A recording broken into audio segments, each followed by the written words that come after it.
nereye at geliyor.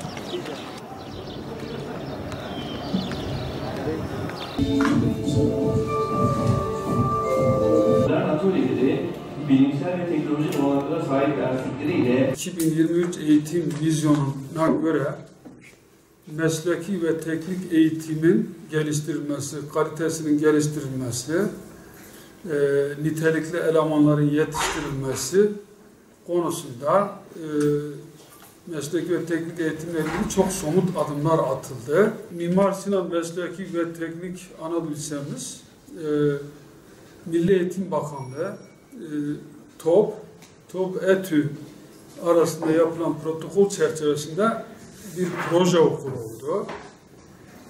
Proje okulu olduğu için bu anlamda proje okulunun Adıyaman'da öğrencilerimize, velilerimize, kamuoyuna tanıtılması ve okulumuzun Adıyaman'ımıza getireceği, yapacağı katkıları kamuoyuyla paylaşmamız gerekiyor. Malumunuz Bakanlığımızın 2023 vizyonu belgesi yayınlandı.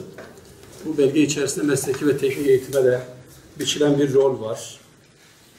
Bu anlamda biz de ilimizin önde gelen meslek senesi olarak eğitim vizyonuna bağlı olarak bir değişime dönüşümün içerisindeyiz. Bu anlamda bugün itibariyle okulumuzda 9 meslek alanı, 116 öğretmen ve 7 binada yaklaşık 1500 öğrenciye mesleki teknik eğitim vermekteyiz.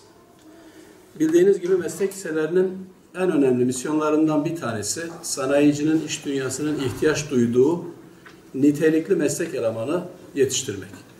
Bizim okulumuzun Mimar Sinan Meslek Lisesi'nin de Adıyaman'da organize sanayi bölgesi içerisinde kurulmasının temel amacı ve hedefi sanayinin içerisinde olmak, sanayicinin desteğini almak, sanayicinin talepleri doğrultusunda teknik eleman yetiştirmek. Ama geldiğimiz bugün itibariyle şu ana kadar bu anlamda misyonumuzu gerçekleştirmek için çok fazla bir destek aldığımızı söyleyemeyiz.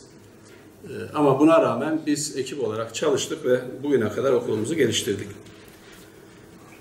Bugünkü durumumuza baktığımızda arkadaşlar, bütün atölyelerimizde makine, araç, gereç ve donatım malzemeleri belli bir standarda gelmiş, nitelikli bir meslek elemanı yetiştirilebilmesi için yeterli sayıda malzemeye sahip okulumuz. Personel olarak öğretmen açığımız ve idareci açığımız yok. Bu şekilde çalışmalarımız devam edecek. Geçen 26 Şubat'ta Milli Eğitim Bakanlığımızla Türkiye Odalar Borsalar Birliği arasında imzalanan bir protokolle okulumuz bu protokol kapsamında alındı. Bu bir Türkiye genelinde bir projeydi. 81 ilde 81 okul adı altında bir mesleki eğitimde işbirliği protokolü idi.